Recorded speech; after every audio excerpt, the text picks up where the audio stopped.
this transfer window. Obviously, we've had a very good transfer window so far. Spent a lot of money. We've spent the most money in the Premier League as of yet.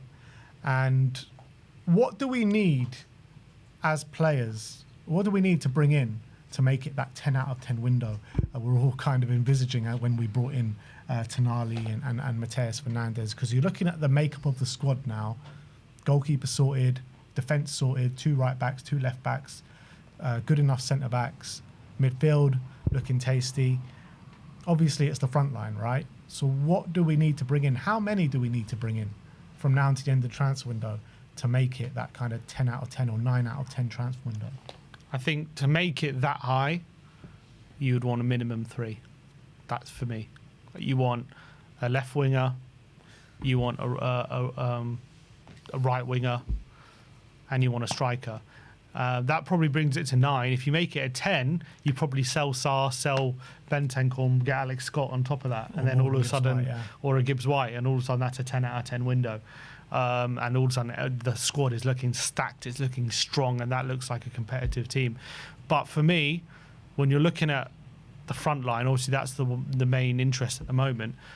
I think you need a 9. I think you need someone on top of Tel, a first choice on top of Tel. And I think you need support for Kudus.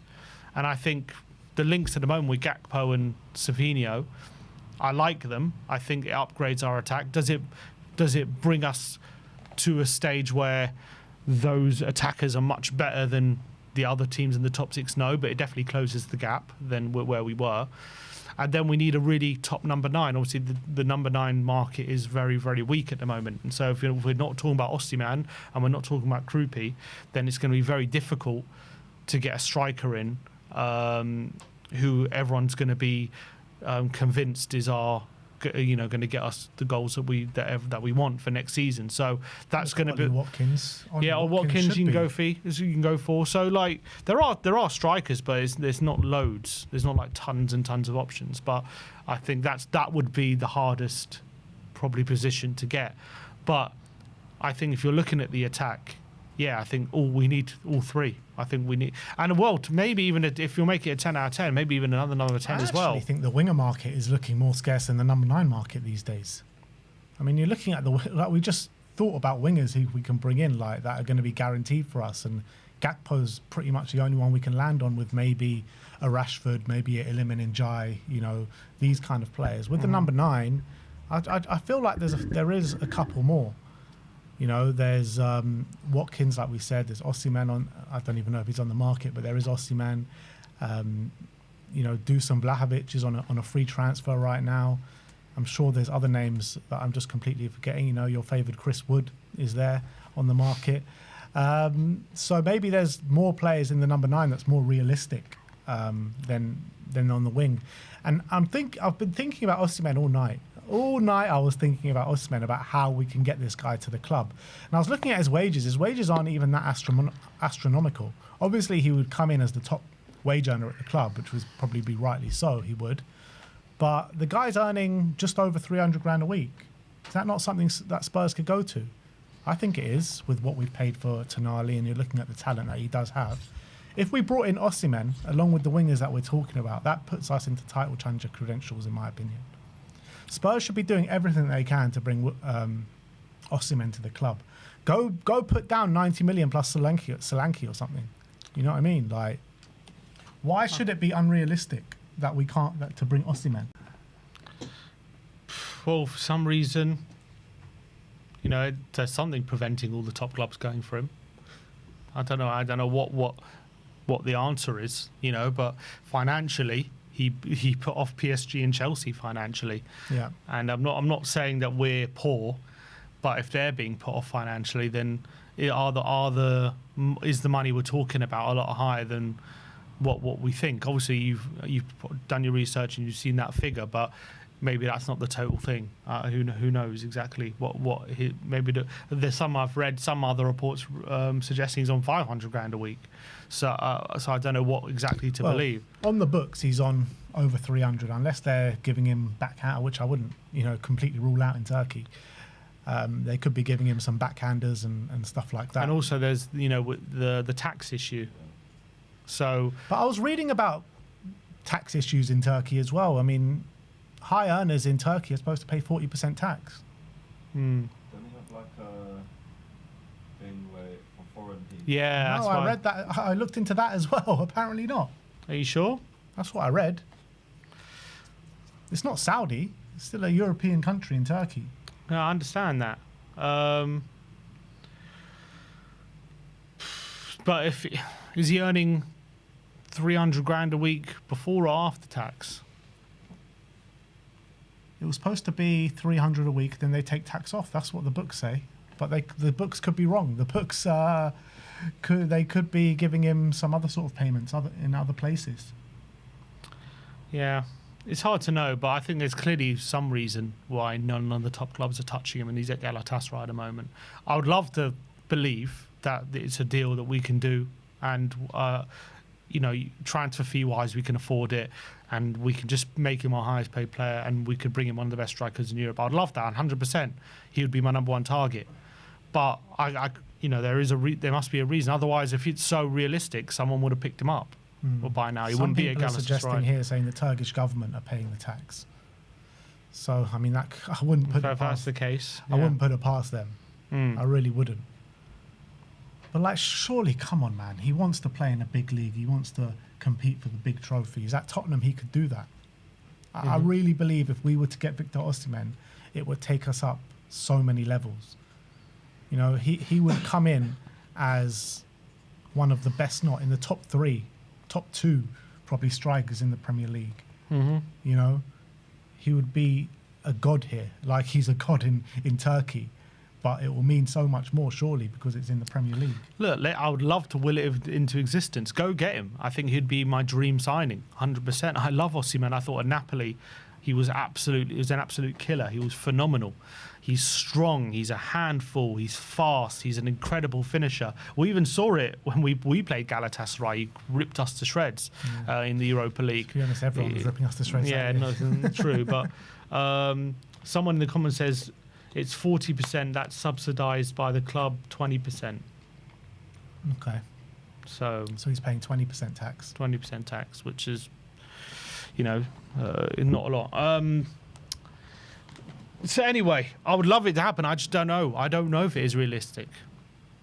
Is it only realistic for us and not for anyone else? I don't know.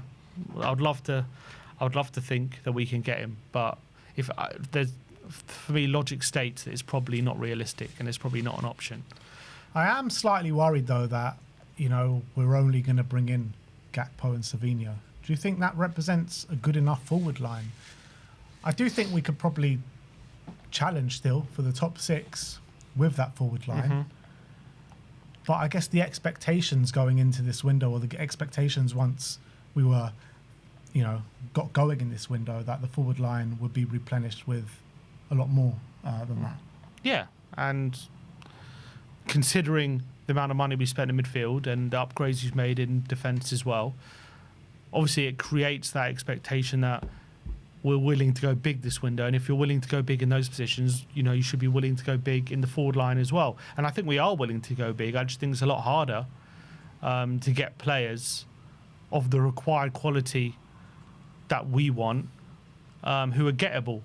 Also, you have to add in the fact we finished 17 twice. You have to add in the fact that most of the talent already at top 6 clubs. You're looking at. You have to shop in the pool. Obviously, Gakpo might be available. Maybe you get a Marmoush who's available as well. And if you can get those in, that would be amazing. But most of the talent you're looking at is outside of those main clubs. And I'm not saying there's no talent there at all. I'm just saying it's harder to come by. It's harder to, and also, the other top 6 clubs also looking at that talent because they're not going to sign from fellow top 6 clubs. So it just becomes a lot harder to get the talent that you want compared to other positions. So would it be underwhelming? Like, maybe. Probably. Gakpo and Savinho in terms of, does it represent an upgrade in our attack? 100%. Yeah. So I'm happy about that. Would our attack, for me, would we have enough talent in our attack to make a challenge for that top 6, maybe even outside chance of a top 5? I think so, only because of the manager that we have rather than maybe the talent. But I think he would have enough there to play with to put us in a position where we could, especially one game a week, where we could challenge. definitely, if we got into the Champions League, you would say we would need to focus massive on that forward line going into next season. But you got to remember, if we were to jump from 17th twice to top 6, you know, you can't be too unhappy about that. As much as we all know, after these major signings, everyone's like, okay, let's, you know, I think the plan is probably to challenge for Champions League. You know, that's where the club want to be at. I think we're trying to accelerate that as quickly as possible. But if it, you know, if we have to take Europa League, I'm not saying I'll be delighted with it, but I think if we finish 6th, I wouldn't sit here and say it's a disaster. We'll go win that again. Yeah, we'll probably, exactly.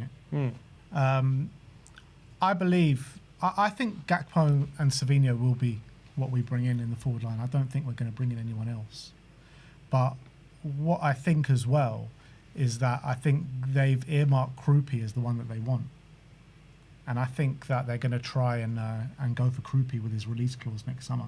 I know that it's a dangerous game to play because there's going to be probably other teams that are going to go for him, but are other teams going to go slap down 100 million for him? I think Spurs might next summer, and it will be out of Bournemouth's hands because he has that release clause. We've seen it before, haven't we, with clubs doing that, where if you can't get your number one target, you don't get anyone, and then you wait a year or whenever he's available, then you go get him. You've seen Liverpool do it with Virgil van Dijk. And I've got a feeling that's what Spurs might be doing with Krupi. I think a lot of how I feel about the attack as well does depend on a lot of different things that we just don't know at the moment. For example, Maddison. How much of an effect is he going to have next season? Decky. How much is effective he's going to have next season? Kudus, is he going to be hopefully fully fit for next season as well? If we're not going to sign a striker, depending on who we let go, could we, if Solanke is staying, or if it's Richarlison staying, or if they're both staying, you know, could he get more? Could Solanke get 10 Premier League goals compared to last season where he was injured for a lot of it? Can he stay fit? All these kind of things. So that kind of we've had such a problem with injuries. I think we have so many players who are still massive question marks.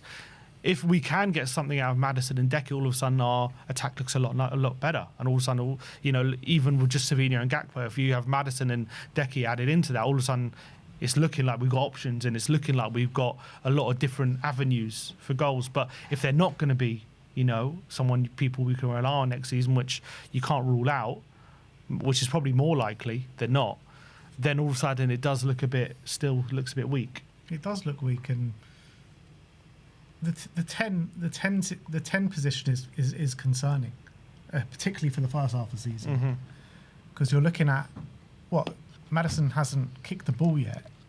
He's got these niggling injuries, whatever injury he's got, we don't even know what he's got.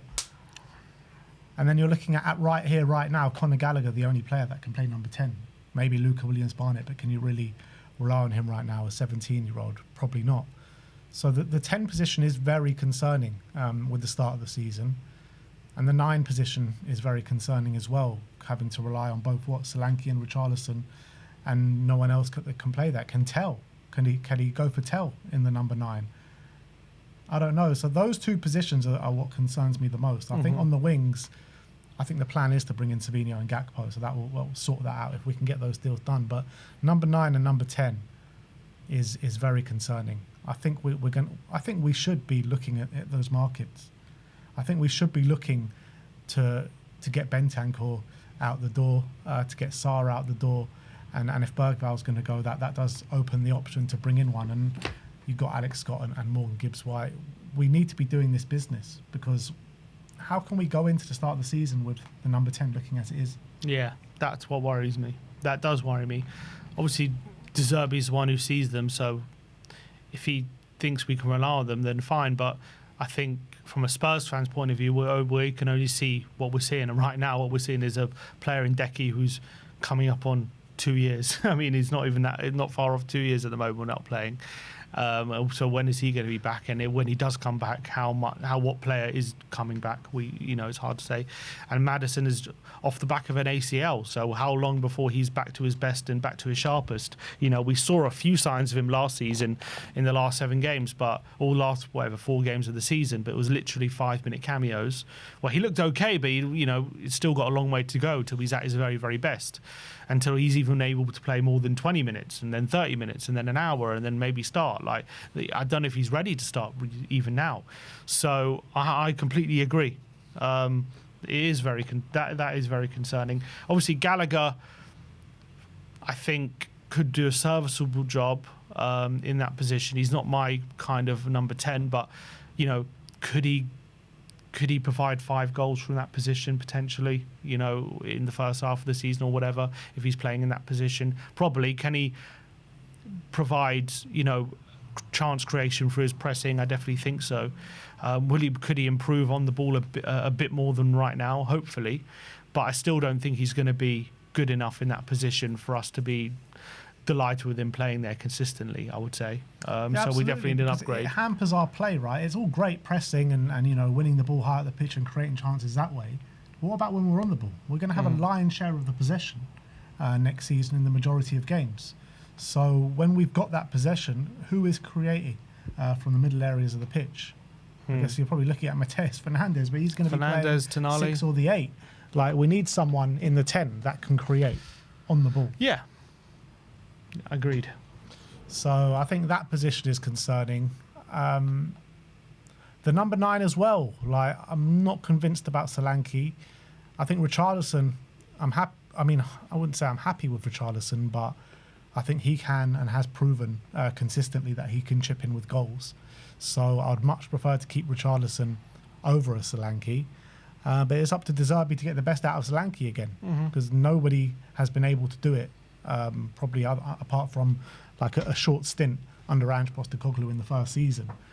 But I don't trust Solanke, not at all. Well, the thing is, he's just been injured a lot, hasn't he? I think when he's been fit, I'm not saying he's been a goal machine, but I think his goal record isn't horrendous when he's been on the pitch. He has gone kind of long stretches, I remember, at times where he's not scored. But I think last season when he came back, he scored a few goals. I think the season before, he got 9 in the Prem and 16 in all competitions, and he was out for 3 months. So he probably could have, if he stayed a bit fitter, he could have got more goals. Obviously, the fact that he hasn't been able to stay fit is a concern himself. I do think he's a better player than Richarlison, but I think there's just, I don't know, there seems to be a lack of fire with Solanke at the moment. There seems to be something missing from his game. When I think when you watch his performances when he first joined, and I'm not saying he was world class, but there seemed to be, he was getting in front of defenders, he was holding them off, he was using world class hold up play. He wasn't like a goal machine or anything, he wasn't like scoring loads of goals, but you could see how he was affecting our overall play. He was such a benefit to the team. And then there was periods where he was starting to score. I remember he got a brace against Villa, and he was going through a bit of a scoring spurt. I remember he got a brace in the Carabao Cup against United, and he looked like he was starting to fit in. And then obviously we got a bunch of injuries as a team, and then he got injured, and then he hasn't seemed to recover that kind of form. And last season he was completely decimated by injury. He was out for 6 months pretty much, returned in January, and then was kind of like in and out of the team, got a season-ending injury in April as well when he was when De Zerbi first came in. The thing is, we haven't really seen Solanke too much under De Zerbi. That's the truth. Like he played 2 games, and that was it. And I thought one of them against Brighton, he actually looked quite good in my opinion. And then he got injured against Wolves, and then we haven't seen him. So I think we judge Solanke based on a lot on his injuries, and also a lot of the time when he's come back from the injuries, he hasn't looked at 100% at his best, and we judge him on that. But I do like him as a player, and I still think he's got a lot to offer, and a lot more to offer than what we've seen, in my opinion. I think if we can keep him fit and we can get the best out of him, I think there is still a striker much better than what a lot of Tottenham fans think up there. But right now, from what I'm seeing in pre-season, what I've seen from him at times last season, 100% De Zerbi needs to get that fire and passion back in him, because that is missing at the moment, 100%. How much would it take for you to sell Solanke? How much of an offer would you take? I mean, it's all well and good selling him, but who are we going to sign? Let's say we can bring in another number 9, no matter who it is, like someone better than Solanke that you'd be happy with. Doesn't matter sell him for whatever, 30 million. Yeah. If we can get someone better than him, I don't really care. But I'm not convinced that. I'm not convinced if we sell both Rishi and Solanke, we can get 2 number 9s better than them. Yeah. Maybe 1. I don't know about 2. I think, as I've said, when it comes to who should we sell out of Rishi and Solanke, I think Solanke is a better player, but I do think Rishi right now brings just a bit more passion, a bit more effort, a bit more like just. I think he loves playing for Tottenham. I think he loves the club. He puts in his all, and he probably does it with less quality than Solanke.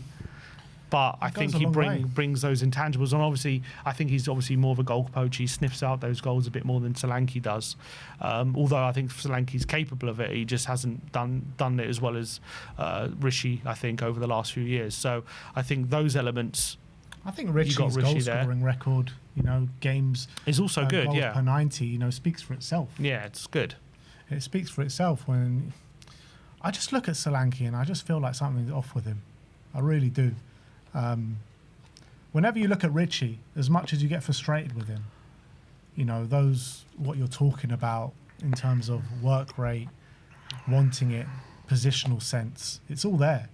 But just the quality is a bit low at times, and you get very frustrated with bounces off him like a trampoline. Yeah, and he's however many minutes he spends on the floor in the game and stuff. Like, obviously, I want to upgrade on Richarlison, but I look at Solanke and I don't know, just something seems to be missing from him, and there's something seems to be really off with Solanke every time I've watched him play for a while now. I agree. I don't disagree at all, but I also want to preface that by what I said. We haven't seen too much of him under De Zerbi. So I think maybe give him a chance and he can prove some people wrong, I would say. Because maybe, I don't think De Zerbi's going to start him if he feels like he's not trying. So if De Zerbi can get the best out of him, then I think all of a sudden, I think we do have a pretty decent striker there. But I agree with you. I think when you're judging him over what we've seen over the time of his Spurs career, and especially in the last year, there's definitely something missing from him, 100%. Yeah. And the whole injury thing was very strange. Like, we didn't really hear what it was. He was supposed to be fit for the new season, and it's just like week to week, we were like delay. And all of a sudden, it was 6 months, and we were like, where is he? What is he alive? What's going on? And we never really heard like about what it was or anything, and it was really, really strange.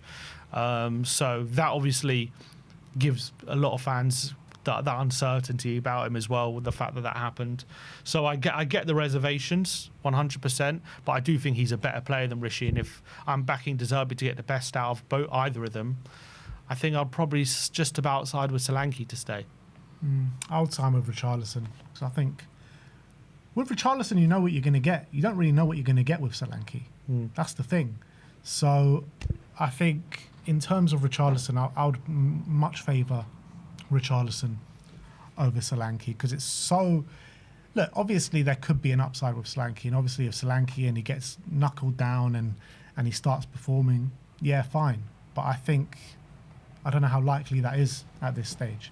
I think with Richarlison, you know exactly what you're going to get. You're going to get goals. You're going to get some shithousery. You're going to get some really frustrating moments. You're going to get him rolling on the floor for 10 minutes a game. But you're going to get goals. You're going to get goals. So to have him as the backup option, I don't think it's the worst thing in the world. If you keep Solanke and it just carries on the way it's going, then you're going to rue that mistake of letting Richarlison go and keeping Solanke. So, I think at the end of the day, probably hopefully in a year's time, they're both gone. But I just don't think they're going to both be gone this year. I think they're both staying, to be honest. I've just got a feeling they're both staying. I don't know if we're going to.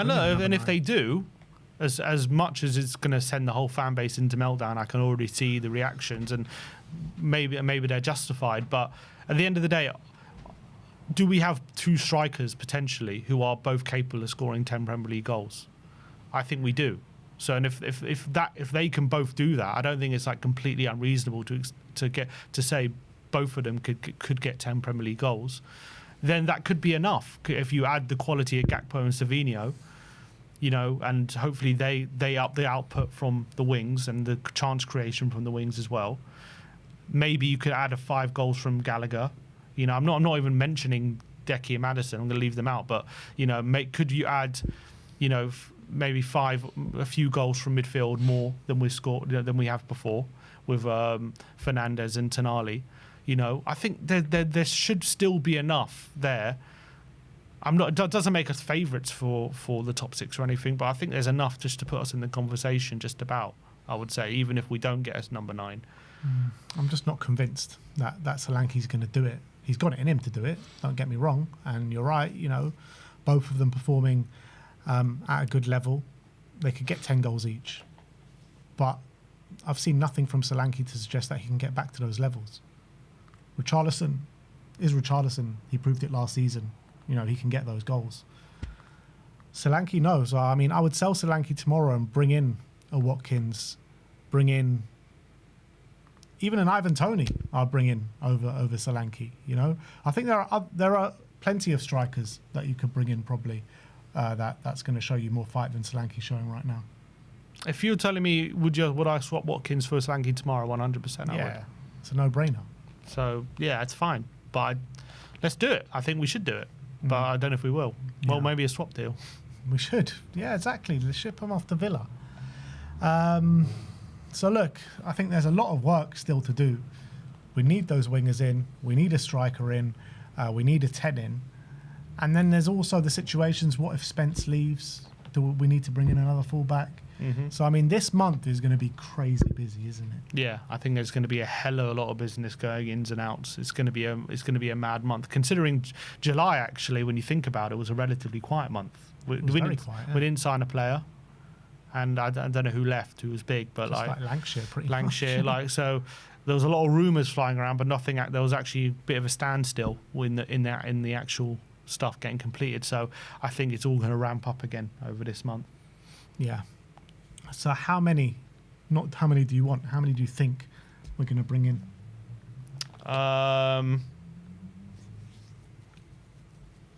I think I've got a feeling with the quotes about Rishi, I've got a feeling he's leaving. So I think we bring 3 in. I don't know who the striker is, but I think we bring 3 in. I've got a feeling it's only 2. I've got a horrible feeling it's only 2, but I think we need 3 or 4. You know, to really cement ourselves in that conversation for the top. I think if we bring in those 4 players, we'll get Champions League. But we need to bring in those 4 players. If we only bring in those 2 players, I think we still can get Champions League, but I think Europa League is probably where we'll land up. So, look, let us know in the comment section below, how many do you think we'll bring in versus how many do we need to bring in from now till the end of the transfer window? Are you worried about the 10? Are you worried about the 9? Are you even worried about the winger situation? Do let us know in the comment section below. We've got some